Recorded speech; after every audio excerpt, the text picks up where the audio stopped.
I'm your host, Belly, and today we're diving into a message every learner needs to hear.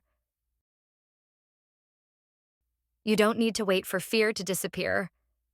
Speak now, and confidence will catch up with you. Have you ever thought, I'll start speaking English when I feel ready, when I'm not scared anymore? Here's the problem. That day rarely comes. Fear isn't something you erase first, then start. It's part of the process.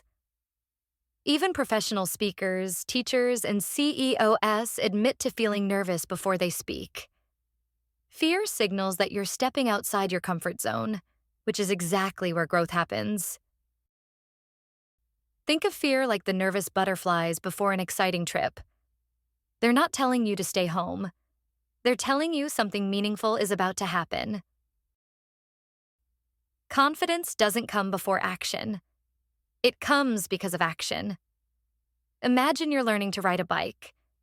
You don't wait until you magically feel balanced. You start pedaling, wobbling, and adjusting. Balance arrives through movement. Speaking English works exactly the same way. Each conversation, each attempt, builds a layer of confidence you didn't have before. Waiting until you feel fearless is like waiting for the sea to be calm before learning to swim. The water will never be perfectly still, but you can still jump in. Here's the thing. You don't need to become fearless overnight. You don't even need to be ready. You just need to begin.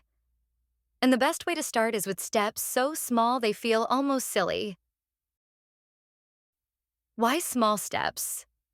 Because they're safe, they're low pressure, and they slowly retrain your brain to see English not as a scary challenge, but as an everyday tool. Let me give you some real examples. Greet a stranger with, "Hi, how's your day?" You're not giving a speech. You're just practicing saying hello in a real situation. It takes 2 seconds, and you're done. Order food in English, even if it takes longer. Yes, you might stumble. Yes, the waiter might look at you for a second, but you'll walk away proud because you did it. Leave a comment on a video in English. It doesn't have to be Shakespeare. Even something simple like, "Great video, I learned a lot," helps you practice forming sentences without pressure. Send voice messages to a friend or record yourself speaking. At first, hearing your own voice might feel weird, but soon you'll notice patterns. Words you say well, words that need more practice. These are tiny steps, but together they're powerful. Why? Because they normalize English. They make it feel like just another part of your life, not a test you have to pass.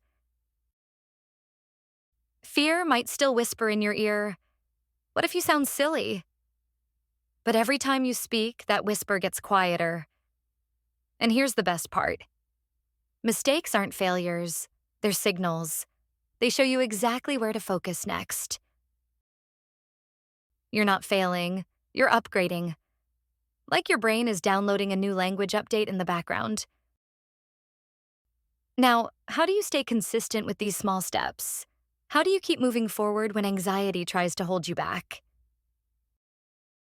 Here are some practical strategies you can start using right away. Lower the stakes. Don't practice at a job interview. Practice in environments where errors are expected, like casual chats, language cafes, or online meetups. These are safe zones for learning. Keep a phrase toolbox. Memorize 5 to 10 go-to phrases you can use anytime you feel stuck. Could you repeat that, please? Let me think for a second. That's a good question. These give you something to hold on to when your mind goes blank, like training wheels for conversation. Track small wins. Every time you use English, write it down. Said hi to a stranger. Ordered lunch in English. Commented on a video. Over time, you'll see real proof of progress. Find supportive people. Join a group, a class, or even an online community where encouragement is the norm. Surround yourself with people who clap for your efforts, not just your results. Rehearse out loud. Talking to yourself might feel silly, but it trains your tongue and brain to work together. It's like doing vocal push-ups. You'll get stronger without even noticing. Reward yourself. After you speak English, celebrate it. Grab your favorite snack. Listen to music you love. Or just smile and say, "Nice work, me." Positive reinforcement makes you want to do it again. The key here isn't perfection. It's momentum. Every small action builds confidence, and confidence eventually builds fluency. Here's the truth. Courage isn't waiting for fear to leave.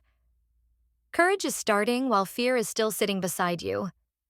Every time you speak, you're telling yourself, "I'm capable. I'm learning." Confidence will always catch up because you're proving to yourself word by word that you can do this.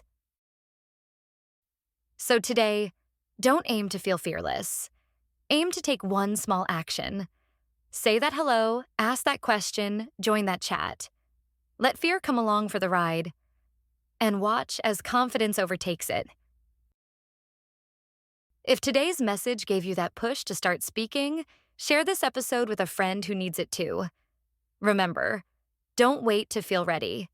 Speak now, grow fast, and let confidence chase you down. Until next time, keep learning, keep speaking, and keep proving fear wrong.